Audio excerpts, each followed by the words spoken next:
යෝජනාව පිරිවරාගෙන පුදුම විදිහේ සැප සම්පත් විඳලා බුද්ධි විඳගෙන හිටියේ. ඒ සෑම එකම වෙනස් වෙනව නැති වෙනවා කියන එක උන්වහන්සේ දැක්කා. මේ සෑම දෙයකින්ම අවසානයේ දුකක්මයි කියන එක දැක්කා. ජීවිතේ කවදා හරි අපි හොඳයි සැපයි සතුටුයි නේ. එයා හොඳයි, මෙයා හොඳයි, මේ භාණ්ඩය හොඳයි, මේ ගෙදර හොඳයි, බිරිඳ හොඳයි, දුව හොඳයි, පුතා හොඳයි, මේ යාළුවා හොඳයි. අර අපි හොඳයි කියපුවාම නෙමෙයිද කවදා හරි අපිට නරකයි කියලා හිතුනේ. අපි යහපතයි කියලා තෝරගත්තුවාම නෙමෙයිද කවදා හරි අපේ කනගාටුවට කලකිරීමට හේතු උනේ. කවදා හරි අපි පසුතැවුණනම් පසුතැවුනේ පින්නතුනේ අනුන් තෝරගත්ත දෙයකටද අපි තෝරගත්ත දෙයකටද? අපේ තෝරා ගැනීමකට. කලකිරුණනම් කලකිරුණේ අපේ තෝරා ගැනීමකට. බෝධිසත්වයෝ මහා විශිෂ්ට විදිහට දැක්කා. සමහරු කියනව නේද? හාමුදුරුවෝ අපිට බණ කියනවා අතාරින්න කියලා. හාමුදුරුවෝ සේරම අල්ලගෙන ඉන්නවා කියලා. ඔය මම දැන් මේ අයියා කියපු හින්දා කියන්නේ. අමහරක් තැන්වල පින්නතුනි ගසාගෙන තියෙනවා. බණ අහන්න ඇවිල්ලා. බණ අහන්න ඇවිල්ලා. වාඩි වෙවලු පේන්නේ නැලු. ඉස්ම මේ දැන් මේ පටිගත කරන හින්දා තන කියන්නේ නේ. සුගේනවනේ හාමුදුරුවෝ අපිට කියනවා හාමුදුරුවෝ අතාරින්නේ නැහැ කියලා. එමෙති හාමුදුරුවන්ට අතාරින්න හාමුදුරුවෝ ගා මොනක් තියෙන්නේ? චෛත්‍ය ගෙදර උස්සගෙන යන්නද හැදුවා කියලා. විහාර විගුණන්ට හදලා.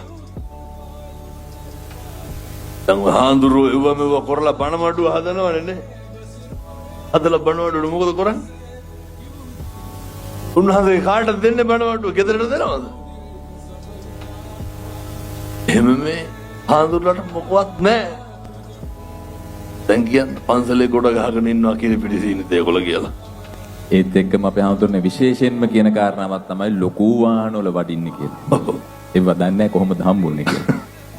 ඔය යෝජනාවක් කරන්නම් පුළුවන් නම් ඉන්නතුනි සතියක් එන්නකො. ඔය ඔච්චර හම්බෙනවද කියලා බලන්න.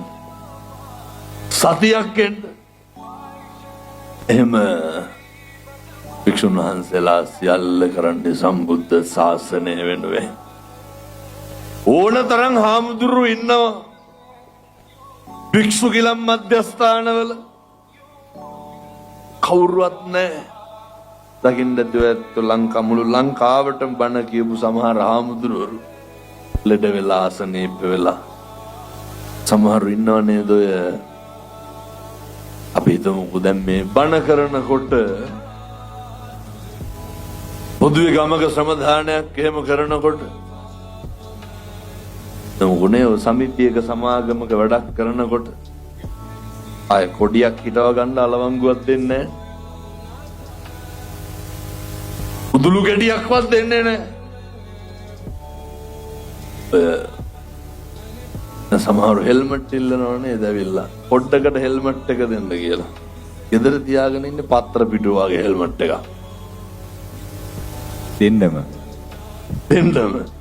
පාටක් දෙනවා. වෙනතනේ බෝධිසත්වයෝ සිද්ධාර්ථ බෝසත් අවදීයේදී උන්වහන්සේට මාලිගා 3ක් තිබ්බා. මං කියන්නේ මේ අර ජීවිතේ කවදා හරි ඕන මහා ඉහළයි කියන දේවල් වල નિසරු භාවයේ දකින්න පුරුද්දක් තියෙන්න ඕනේ. දැන් බෝධිසත්වයන්ට